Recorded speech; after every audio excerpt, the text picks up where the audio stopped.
Happy New Year, everyone. Happy New Year. It's so good to see each and every one of you. There are many of us who are returning here because this is your home, where your family is. And I know there are some who are also not here currently, who are all around the country visiting family. It's really nice to see you all. And also, I just noticed a lot of people are getting sick, so please take care of your health, especially as the flu gets passed around this time. I'd like to first, if you can switch to my screen, I'd like to first just acknowledge there are a lot of young adults are not here today because they're at Peace Cup. And this past week we had Peace Cup from Wednesday. So actually from Tuesday, Wednesday, Thursday, Friday, Saturday, and Sunday. So today they have the finale of Peace Cup. And I was there with a number of them. Here is just after the volleyball tournament. A number of our younger members, middle school, high schools, they competed in basketball. They also competed in volleyball, and they did pretty well. Yeah, people said they were quite ferocious. Let's give them a hand, everyone who just came to put this together. I also made a basketball team with some Chonshimon staff, and so we have Tatsuyo there, Honkuk, Abraham, of course, Dentio and us, and we did okay, but we did better than the previous year. So that's what matters. And so that was a really, really fun, meaningful time. And also, here are some pictures we got of some family members meeting together over the Christmas time. So just thank you for spending time with each other over the holidays. And I wanted to first start this year by just reflecting a little bit on the past year. We did that the previous Sunday during social Sunday, but last year was major. Last year, 2025, for many of us who were around just very well, you couldn't have missed it if you were in our movement, right? The biggest thing we had was the opening of the Chonwongun. And in many ways, I think it deserves more than we realize the importance of it. So the first time where Heavenly Parent could have a physical home here on this earth, right? And last year was also a time when so much happened, where through the highs there were also lows, or the lowest of lows, especially with Mother spending the Christmas and the New Year's in the detention center. And so there's a lot I feel we can reflect on. But even locally, there were a lot of major breakthroughs last year as well. I think last year was the first year where they had continuous 40-day workshops at the Chonshimon. And so that was a major victory. Let's give a hand to our Chonshimon staff and everyone for organizing that there. It's amazing. I think when I first got here in 2023, 40-day workshops were not talked about so much because it takes a lot to organize one, especially at the scale that is. But in end of 2024 and the whole of 2025, I think there were about 4 different 40-day workshops happening. So that was quite something. And this is kind of day in, day out. I know that the staff were getting sick, left and right, everyone. But they just kept on going and going. And I can't help but feel that the devotion that's being offered there throughout and by all of our members is what has kept things together, at least. Things from influence. So let's give a hand to all of our members, everyone who's just been offering devotion for Heavenly Parent and True Parents. And so I noticed Mrs. Kim is here. Mrs. Kim is here in Las Vegas, so welcome back to Las Vegas, Mrs. Kim. And the Fialas are visiting again, so welcome back, Fialas, as well. They come back once in a while to our community.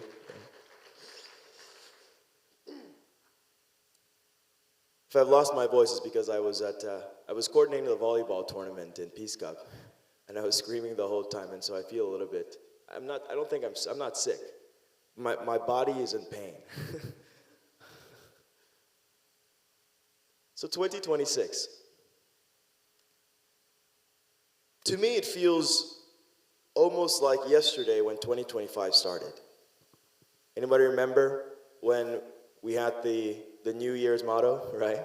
And we had to learn the New Year's motto. It feels almost like yesterday. Actually, it feels almost like yesterday that we had Vision 2020. And to some, 2013, Foundation Day. And for some of you, maybe it feels like yesterday when you first joined the church. And joining the church for some of us is just 20, 30 years ago. For others, it's maybe 50 years ago, right? And in just a blink of an eye, we're here in 2026, just 1 year away from 2027. Time really flies. And if you don't pay attention, we just might miss it, right? There's a song when I was in Ghana, I just went, so you see, my brother, that life is so short. Just life is so short. It passes so quickly and soon it's gone. You just have one life to live on earth. So remember your Creator while you have breath. It's just a reminder that life is short in the grand scheme of things. This is a picture of myself in middle school after I graduated. I remember, these are my friends. George is in the middle, Aku, Jason, and Ferdinand next to me.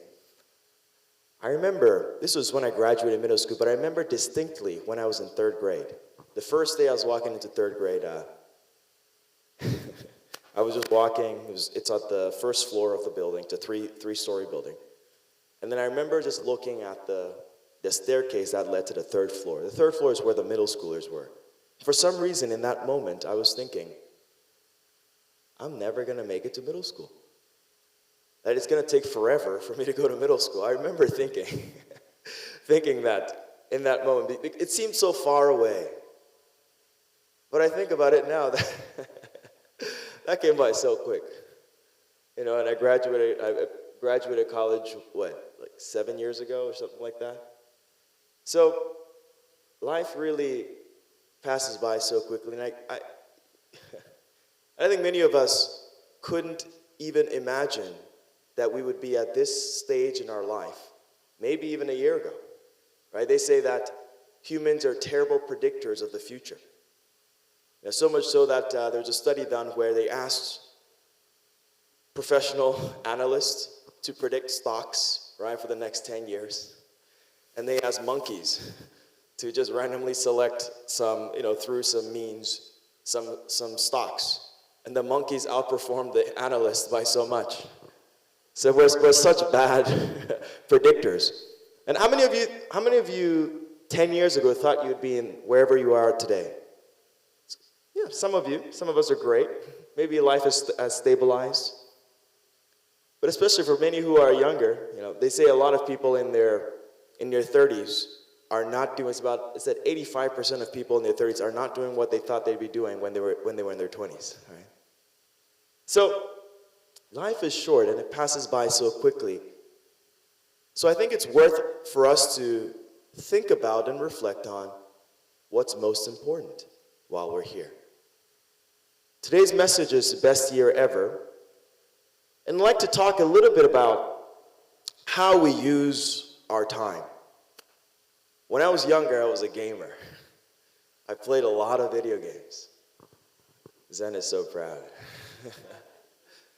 When I say I played a lot of video games. This was after I moved to America. And it was, I did really well in school, so maybe in some ways I felt justified, right? I could just play whatever games I wanted to. But I remember, I used to play a game called League of Legends. And this was a game where every game takes about an hour, right? So, and I couldn't wait for my summer vacation. That means that I could spend like 12 hours playing this game. This is addiction. I was addicted. And I uniquely remember, so at the end of your video game, the season, so usually around November, you would get ranked.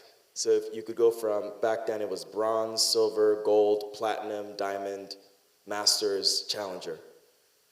And you had to, the higher you ranked, the better rewards you would get. And so it was the busiest time of the season. And I remember one day I'd made a promise to my friend that I would be gold 2 by the end of the season. And then I was stuck in gold 5. And so one day, kid you not, I played for 24 hours straight. without stopping. The moment I noticed I had to stop was when I was just falling asleep while the game was going on. And so I just closed my computer. So I was really addicted there.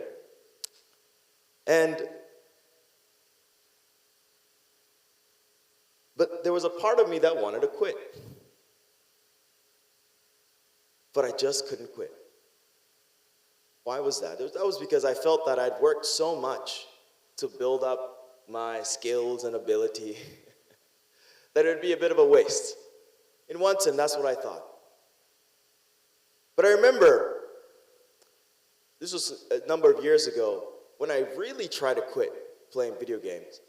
I stumbled upon a video. This was a man who had been playing games for a living. And he just was sharing about why he stopped playing. And then he just said one line that hit me really hard. He says, why level up in-game when you can level up in real life? So I thought about it, and 3 hours or 4 hours I'd spend playing a game each day, if I had just, I'll get to that in a second. If I had just spent that time, imagine what you can do with 4 hours a day in your teenage years. So much.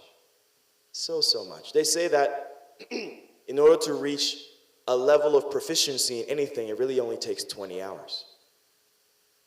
20 hours. There's a famous TED Talk about it. If you want to learn the piano, dedicate 20 hours in the beginning, start learning how to play, and then in 20 hours, you'll have the basics down.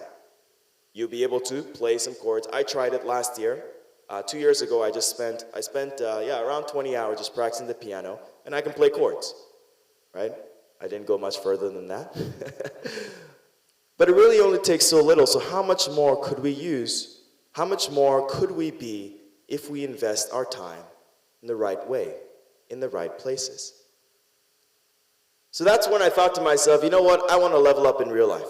Because the number of hours I'd spent playing, there are people who challenge each other in how many hours they've spent playing a game, right? And certain people in their lifetime, it'd be 2,000, 3,000 hours on certain games. And the reality is, this is when I was around 20 years old, my biggest regret was what those hours could have been used for. What more could I have done with that time in my life? But it's not a matter of just using your time for what is most productive. I'll get to it in a second. Because in our life today, we have a skewed understanding of productivity. I think many spend their time in their life just being busy all the time. But to what end? Where are we going? Where are we headed? This is a picture of Solomon, if we have any. And Solomon was a man who had everything, right? Solomon was a man who had all the wealth in the world. He had all the servants. He had a lot of wives and concubines. He's a man of no want. But one day in his house in Lebanon, he just sat on his roof and he just cried out, and he says what? The vanity of vanity. All is vanity. Life is so short, and many times we spend time chasing things that are not as important. When we're setting a goal, we always say it's important to think of the end, right? Begin with the end in mind. And what is the end of our lives? The end of our lives, we live, many of us maybe 80, 90, some of us 100 plus. But 100 years pales in comparison to eternity. Eternity. Eternity means forever. To someone who is 70 plus years old, a year feels like nothing. A year feels like, oh, it's just going to come and go. But if you asked a any one of the Sunday school, 4 or 5-year-old, a year is eternity. When I was in 3rd grade, I really thought that middle school will never come. So how does it feel to God who is eternal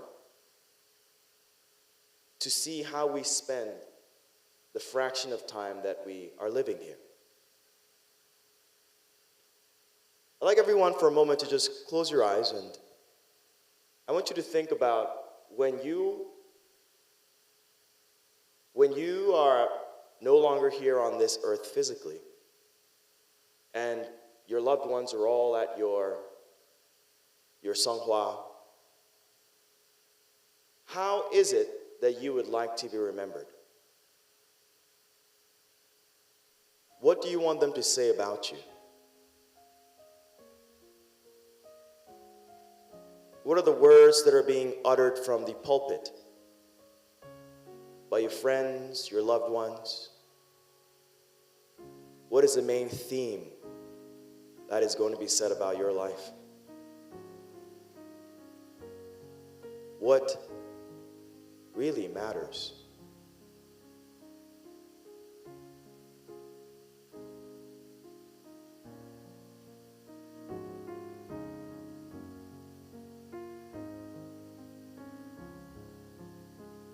Just take 20 more seconds.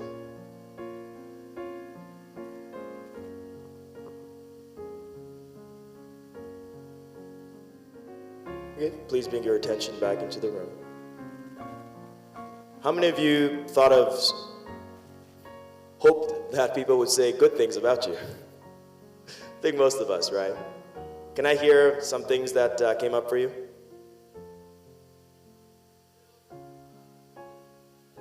He fulfilled his responsibility and pledge. Yeah, that's beautiful. Thank you. Anyone else? Joyful? Yeah.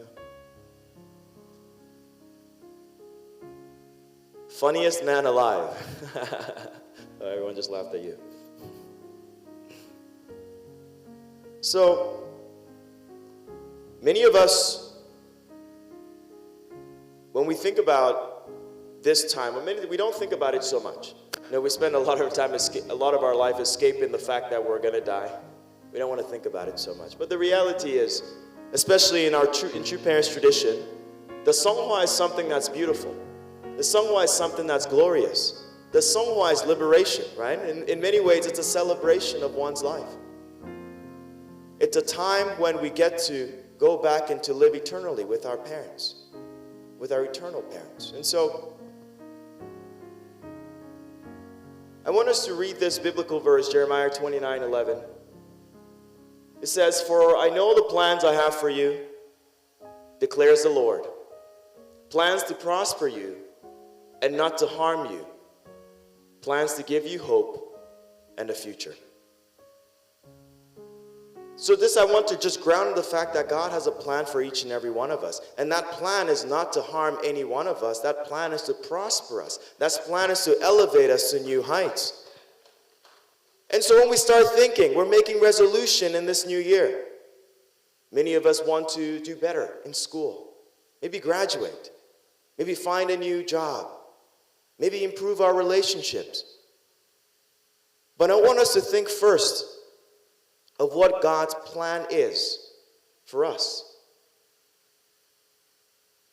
Proverbs 19:21 says, "Many are the plans in a person's heart, but it is the Lord's purpose that prevails." I remember there was one leader who said many years ago, or not many years ago, just about a year ago to me, he says that the providence follows heaven's will, and that only those who follows heaven's will are remembered. It's interesting. And the example he used was the Bible. The Bible is a series of stories of people who went the way of heaven. Cain and Abel, it's written they had other siblings, but we don't really remember them so much. We remember Seth. And we remember only the lines that led up to Jesus. And so the Lord's purpose will prevail. And so it behooves us to be a part of this purpose that God has set out for each and every one of us. And if we follow that, everything will be okay. And I'd like to just tell you a little bit of a story. When I was 21 years old, I read this book called High Performance Habits. I was a high performance junkie. I just tried to optimize my life in the best way I could. And this is a great book, written by a man named Brendon Burchard. I recommend it for anyone who reads it. But he starts off by just sharing a story of why he wrote this book, why he does what he does. He's a professional life coach. And he tells a story about when he was in his 20s. He didn't have much, but one day he was just driving a car on the road and got into a really bad accident. He almost died. And by heaven's grace, his life was saved. And while he was in this bed, unsure of whether he was going to make it or not, he thought of 3 questions. And the first one was, did I live? Second one, did I love? And did I matter? These were the 3 questions that came up for him. Did I live? Did I love? And did I matter? When I was 21 years old, I reflected on this. Nowhere in this does it talk so much about how much time we spent focused on things that didn't matter. But when I reflect on it again now, I think there's another depth to it that I'd like to add. And I feel it comes down to this. Did I live within my identity as a child of God? Did I love as God has loved me? And did I matter to heaven's providence? Life is so short. And everything we do counts. Everything we do matters. But at the end of our lives, when we go on to spirit world, there are many things that we might do today that really are not going to matter there. In the grand scheme of things, to a young 5-year-old, not having a bigger cookie might be a problem. They might be a little sad about that. They might throw a fit about having a little bit less candy than their sibling. But for many of us here, if you had a little bit less candy, you might be more grateful, right? It's like, hey, better for me, actually, it's good for me. But when we mature into eternity, the questions get much deeper. A lot of the little things matter a whole lot less. The kind of shoe we wore, the clothes we had, the car we drove, the times we spent in the club, or what, these things are not going to matter. What's going to matter are things that pertain to God. What's going to matter is, did I really become all that I could be? All that God had made me to be? Did I really fulfill my portion of responsibility while I was here on this earth? Was I really and truly a filial son or daughter to my parents, to our heavenly parent? The number one regret that people have in their deathbed is not loving their close ones enough, not spending enough time with them. The people that they couldn't tell or let them know how much they love them. So I'd like us to really reflect on this point on living in our identity as a child of God. Loving as God has loved us. And mattering to heaven's providence. When I was younger, I was really, really competitive at every sport. So competitive that I get angry every time we were not doing so well. And you could see it on my face, you know. You could see a vein, you know, just popping up on my head. I wouldn't say much, but you could see it. And it definitely was not a fun time for people who are on my team. So in my senior year of high school, my coach came up to me one time and he just said, Resfred, He just says, calm down, right? I was clearly not having it. And then he says, what are you trying to prove? The people on your team know that you're good. No matter what you do, if you win or lose, that's going to be the case. But how you treat your teammates is going to have a lasting impact. So please be a leader to them. Please help them. And it's true. It didn't matter if we lost that PE game. It didn't matter if we lost that, varsity game, whatever it is. Because if you had to choose between winning a game of soccer one time versus other people hating you for the rest of your life, I think many of us would probably pick losing the game, right? And not winning.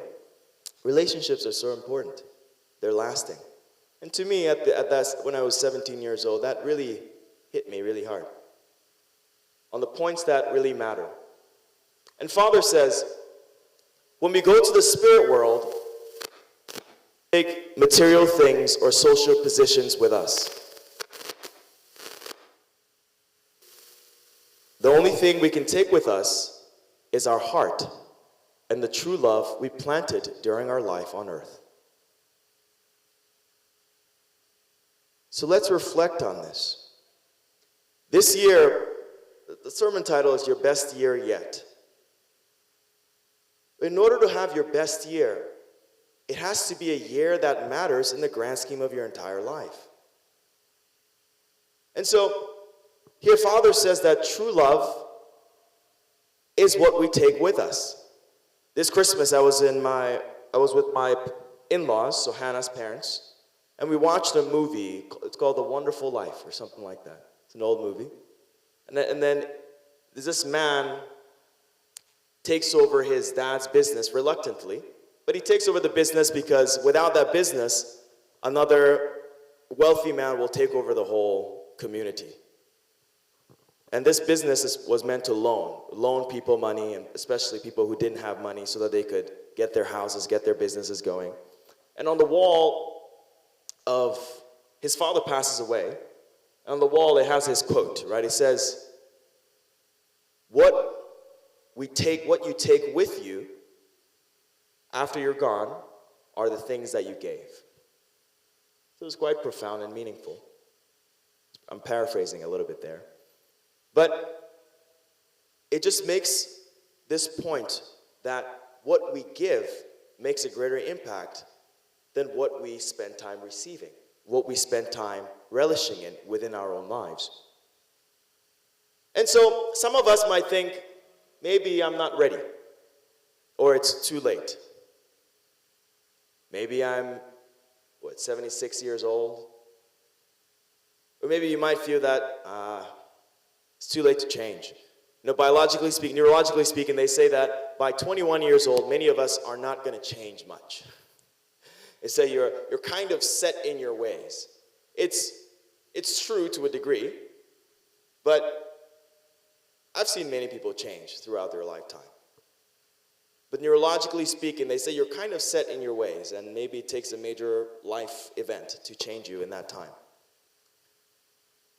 When I was younger, I also learned that I used to play ping pong. And then they said that you peak at your reaction time when you're 18 years old. And I was reading this when I was 20. Just thinking, oh my goodness. Well, it's all downhill from here. But what I found out was, you would think, well, why aren't 18-year-olds the best ping pong players in the world?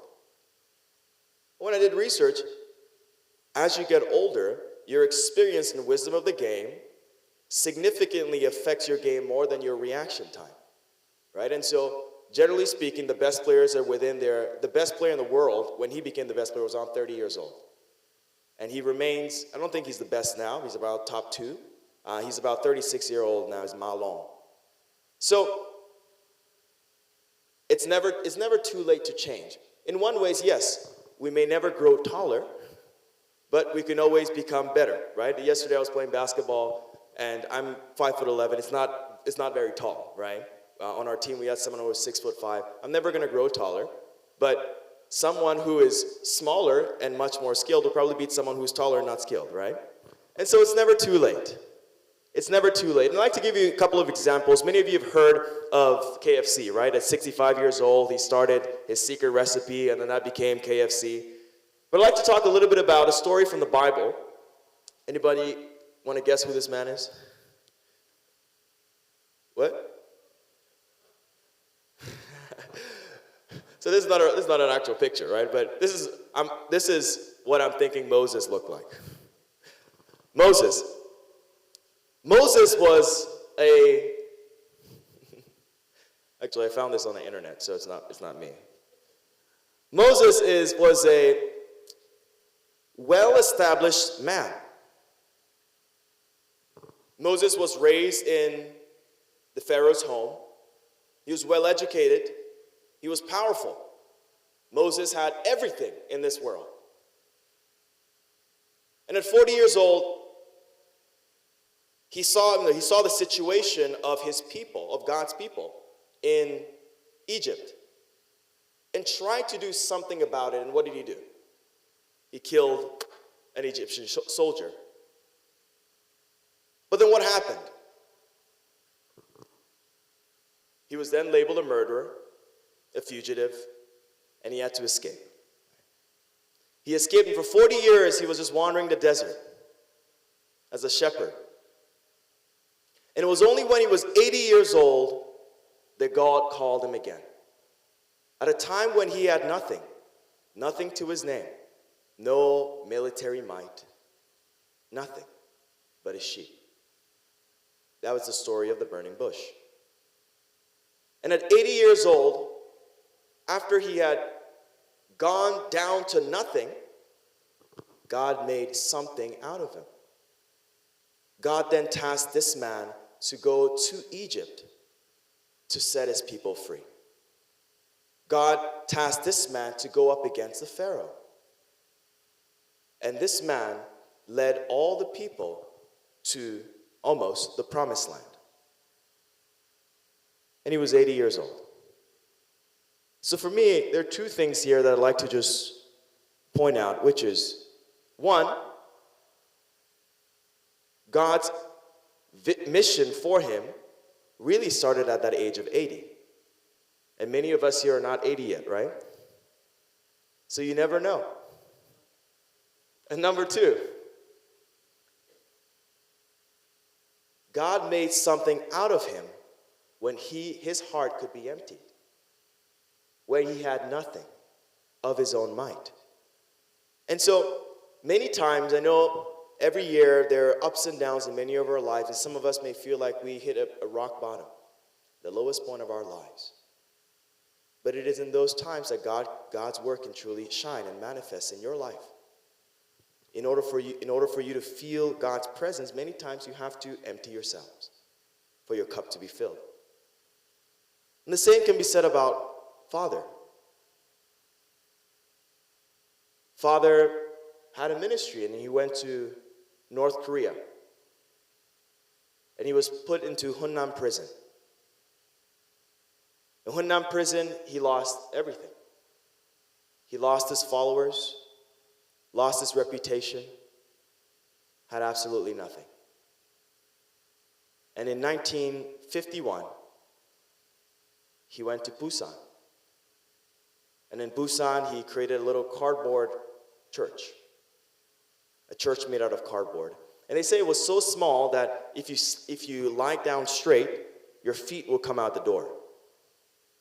A tiny cardboard box made out of the ration boxes of the U.S. soldiers. And yet, at 31 years old, when he had absolutely nothing, something beautiful came out of it. 31 years old, in the cardboard box, he was telling two of his disciples, he says that we will send missionaries to 190 nations. And he says, we're going to meet presidents around the world. And many who heard that would think he's a lunatic. What do you think you're doing thinking of that when all you have is a cardboard box and 2 followers?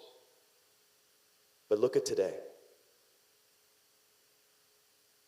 God is good. And God works wonders. It's the Lord's plan will prevail. So let's think about that. Let's remind ourselves of that point, of how our life can truly prosper when we move in direction with God's will, with heaven's will for each and every one of us.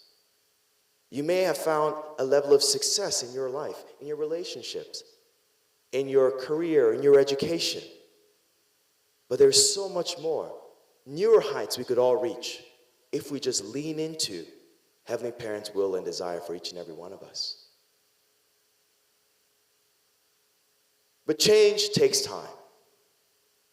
In order to get better at anything, it takes time. There's an old adage I learned when I was younger. It says, many drops of water makes the mighty ocean.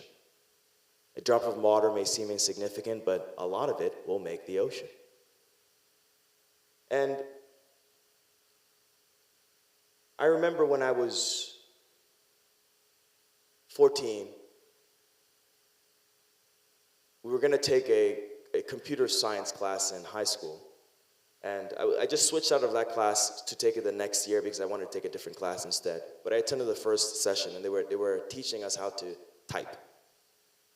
You know, before that, we used to do something called the hunt and peck method. Anyone still do that? Anyone still do that? Hunt and peck? Right? A few of you. But the convention for typing quickly is called touch typing, right?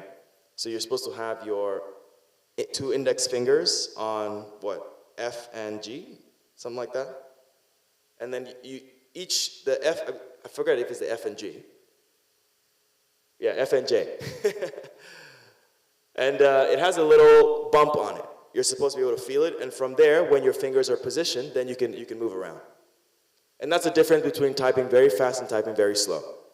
And I remember thinking to myself, I didn't want to, it just took so much effort to type each time.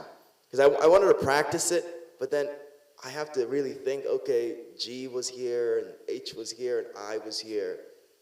And I remember just wanting to quit. But I didn't. And then eventually, after several months to a year, it just comes naturally, right? You never have to look at your keyboard anymore, and you're just looking, you're typing. And then my typing speed went up to like 130 words per minute, something like that. On average, most people might take like 30 words or 40 words per minute. If you're good, around 60 words per minute. A lot of young people can touch type these days. But I give that example just to say some things take time, but they're worth it. Because in this day and age, with the use of computers and whatnot, being able to type means being able to communicate faster, right? Being able to, it leverages you in certain ways. And so,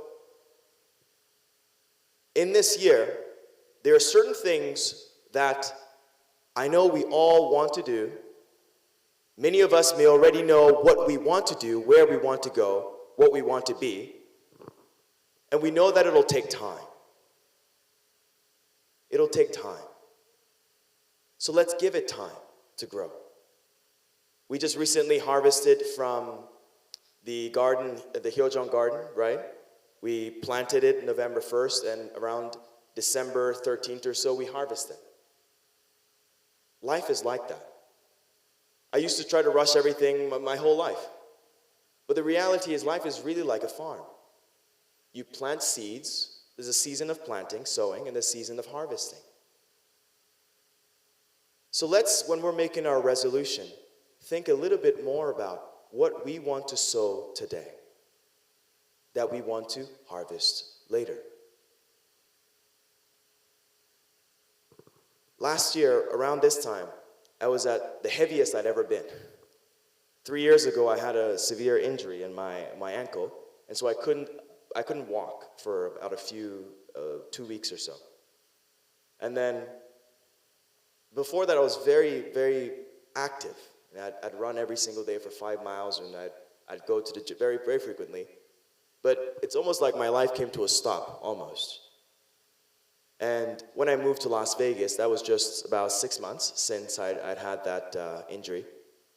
And I wasn't so active. I weighed about 160 around the time I came. But around January of last year, I looked at my weighing scale and I was 179. And I know I hadn't been working out. So it must have been something else, right? So then I just determined, I had lost kind of inspiration to just kind of go to the gym and work out, but I decided, let me just play basketball once a week with some of our local members. Some of you might know them. And so I started to just join them to play at a rec league. And then other times I would just go up, show up. And then within 6 months, I was down to 162. It took time. But in many ways, it was worth it. And from there, I felt this confidence again to start exercising. And right now, I feel in many ways that my own physical strength is somewhat back to where it used to be. And I feel very proud about that. I feel very proud about how last year could be, because in many ways, it crushed me that I couldn't move so much. Because that's what I did all the time. I used to just play sports. But in trusting in the movement of time, in trusting that things will grow if we take one step each day, we can all become the best versions we ever could. When we talk about the stock market, they say that the best way to win at it is just waiting, right? It's that time in the market is greater than timing the market. You want to buy one thing and then hope that doubles tomorrow. Usually you lose money that way. But if you just wait, over time, things get better. And so, I want this year to be the year where you become the best version of who God made you to be. And for many of us, this includes doing more things or doing certain things. But also for many of us, it means eliminating certain things from our lives. I just found out just a week ago, how important drinking water is. Water is so important. But I have a problem. My problem is that I don't drink water very much. And I didn't know how much it was impacting my life. I'm very serious about this. I was just doing some research, and it says that, okay, I need to drink at least, if you're in a period of training for something, 164, but at least 120 ounces of water a day. 120 ounces of water a day. And then I was kind of calculating, I usually drink about 1.5 cups a day. And if I'm really drinking, we're looking at about maybe 2-3 cups. And this is my whole life. And I never realized this point on how much I was lacking in hydration. And I never feel thirsty. The sensation of thirst, I never really have it. And so I was doing some research, and I found out that that's a survival mechanism. Your body just adapts to it. Because growing up in Africa, usually you want to drink purified water, but it's not as abundant. So, right? You have to buy water, or you need to purify water. I didn't really carry around a water bottle all the time, and so I would just drink one little pack of water a day, something like that. And so my body had adapted to it. And so one day I was on the field. This was during my cadet training. You call it ROTC here. I was right there. We're doing our little parade. And then I remember my eyes felt like it was turning black and white. Everything just started to turn black and white, and kind of like a TV when it goes like shh, back in the day, remember? It's just like shh, and then I couldn't see. And I just told my friend, I can't see, and I just kind of fell down. And then they just put water in my mouth, and all of a sudden, really painful, but I started to see again. I hadn't drank water for 3 days, and I didn't notice it at the time. And apparently, not drinking water has a lot of ramifications on your body. One of the things is your muscles become very stiff because they don't have as much water. And my whole life when I play sport, I pulled my muscles so many times. And I didn't know that it had to do with lack of hydration. But I thought it was because I didn't stretch well enough. And actually, if you stretch too much and your muscle is not soft, you're going to tear it. You're going to pull it. And it's happened many times to me. And so it's this realization that's coming. Apparently, it's very easy. Your brain is made out of 80% water. And so, so if you don't drink water, you have something called processing latency, right? As apparently it will shrink past the scalp just a little bit, but then if you start drinking water, it will quickly hydrate, something like that. And there are many times when, and apparently you don't have as much energy in your day. The key apparently is to put a little bit of natural salt in it, and that's how it will enter your muscles. If you don't, it's just going to flow right through you, and then you'll just pee a whole lot more. But I realized that I have been lacking water. And so I started to hydrate a lot a week ago, just starting to drink a lot more water than my body was used to. And in many ways, I know I don't look like I have a lot of energy today. I'm sorry about that. I just arrived at 2:30 in the morning from Pisca. But I felt levels of energy and just clarity that I'd never felt before. And so for many of us, it may look like having the best year ever, doing the best thing that we can. It may look like doing something more. For some of us, it's taking certain things away. But I'm pretty sure that all of us can be able to pinpoint something in our life that if we did, things will be better. Many of us can pinpoint that thing, that one thing. And sometimes maybe you don't know what it is because you never lived a life without it. You never lived a life. Maybe if it's an alcohol addiction. When I was in college, my friends all the time would every morning, they're just checking their eyes to see if they have jaundice. They couldn't wait for every weekend because that was a time where they just drank to collapsing or whatever. And then they didn't do well in school, had to repeat the years over and over again. So sometimes it's just that one thing. And I want us to find that thing in our lives. And I found that I feel the most strength whenever I'm in a period of praying more. Right? Just spending more time just praying with God. I feel more alive. I remember just the past week, I was just sitting down and then singing a song of praise somewhere, I forget. And I never felt that joy before. I was the most happy just singing a song of praise to God. It's something unique and different, but the point I'm trying to make is that I want us to all identify that thing in our lives. Maybe it's sleeping early. Or later.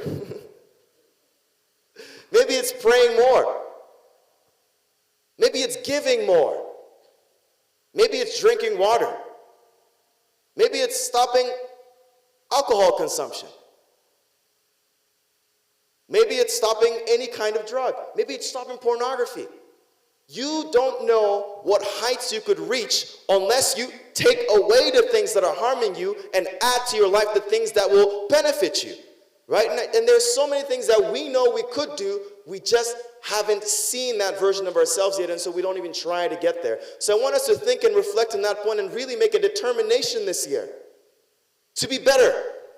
Make a determination this year to make this the best year ever. This year is the fire horse. Apparently this year is the year when our fortune is going to take off, whatever has been brewing over the years. And so let's lean into that and let's go full throttle. Heaven has prepared everything. When we say 95%, that's God has prepared everything. And all that's left is for us to step into our identity as a child of God.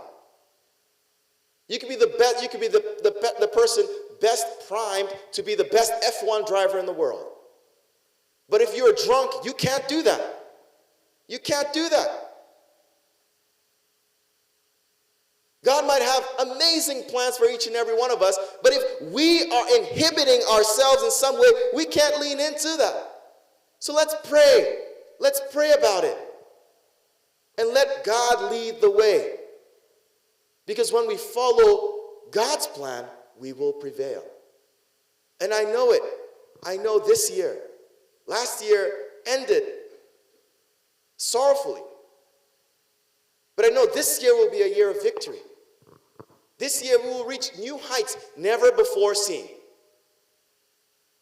And when we talk to members all around the nation, people are feeling something. That something is coming. It's coming. But it's not going to come if we just sit there. It's going to come when we take action. And we don't know where that's going to come from. Sometimes the greatest ideas are the ideas said right at the coffee table. The greatest idea comes from somewhere unknowing. The guy who we remember McDonald's for, that wasn't his idea. He just one day went to a place called McDonald's somewhere in California, and he saw that they had a really good system for serving fast food really quickly.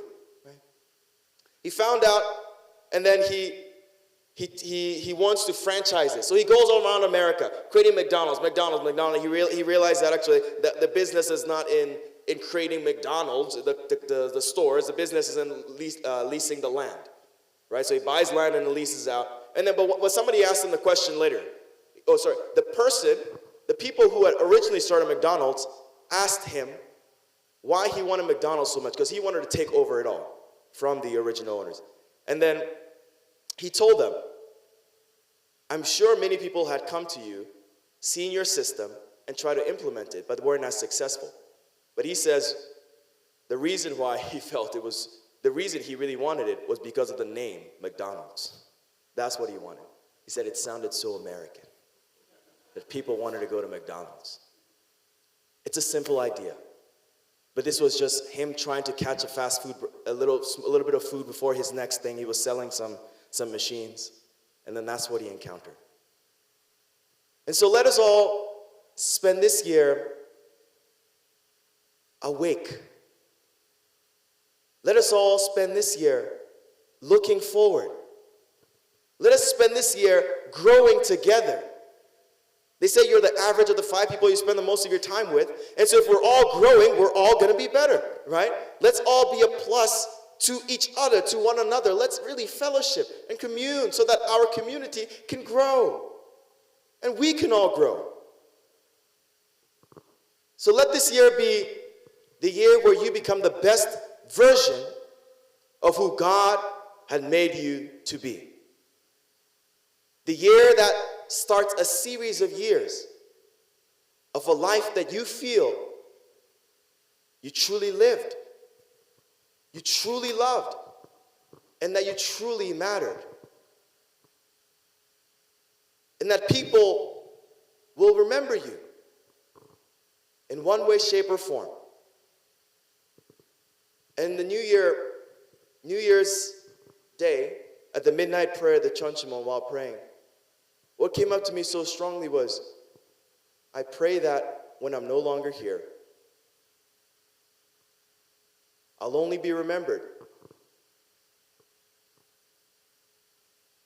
for the things that brought people closer to God.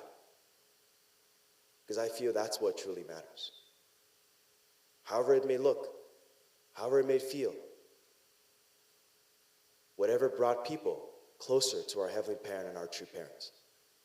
So let's live this year meaningfully. Let's spend this year reflecting and directing our energy to reach newer heights never before seen. I'd like to close. Actually, Father, let me end with this verse. Father says, before you desire to have dominion over the universe, you must first have dominion over yourself. So let's have dominion over ourselves. And then let's conquer this world. Thank you.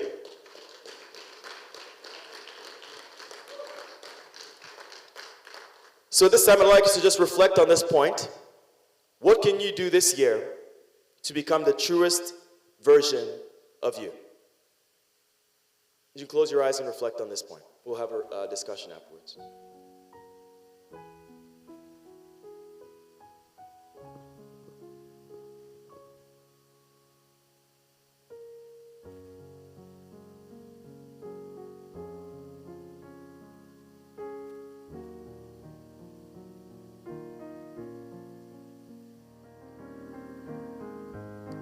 Thank you, neighbors. So now that you've all thought of whatever it is, what you can do, maybe it's 1, 2, 3 things, I suggest keeping it small. I challenge you to just write that thing and put it somewhere you can see it every day. Maybe in your room, maybe in your phone screen, whatever it is, that can remind you of the best version of yourself. And follow it. You know, I used to put on my phone screen, drink water, and then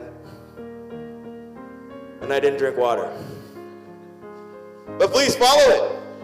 Let it remind you of yourself. Pray about it. Pray about it. Let's become the best we can be. Something Jordan Peterson said one time that moved me. He says, what is something you know you should do, that you could do, that you would do, and do it. And that's true for many of us in our lives. We know we should, and we could, but would we? Well, do the things you would. Or even if it's not, maybe, I like to use the example of, let's say, the gym. Like everyone wants to go more to the gym. Maybe some people say, okay, well, I'm going to go to the gym 5 times a week. If you start, you're going to fail. Most people are going to fail because it's too much. Would you? Yeah, maybe for the first week. The second week, you might give up. But if you brought it down to 1 or twice a week, that might be doable. So do what you would and elevate it to what you could. And let's live this year truly becoming the best versions of ourselves and have the best year ever. Thank you.